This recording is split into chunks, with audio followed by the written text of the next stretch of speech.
আসসালামু আলাইকুম। কেমন আছেন সবাই? আশা করছি সবাই ভালো আছেন।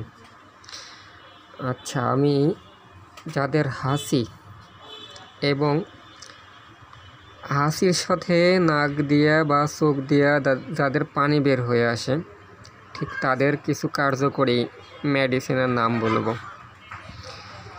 মেডিসিনগুলো হলো আর্সেনিক অ্যালবাম, অ্যালিয়াম সিফা এবং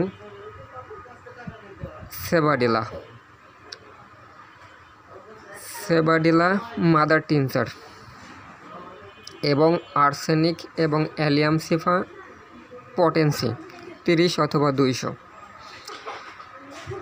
সেবাডিলা মাদার টিনচার খাবার নিয়ম: সকাল, দুপুর এবং রাত 4 থেকে 6 ফোঁটা হাফ কাপ পানির সঙ্গে মিশিয়ে খাবেন। এবং আর্সেনিক এবং অ্যালিয়াম সিফা হাফ কাপ পানির সঙ্গে 1 থেকে 2 ফোঁটা। ধন্যবাদ।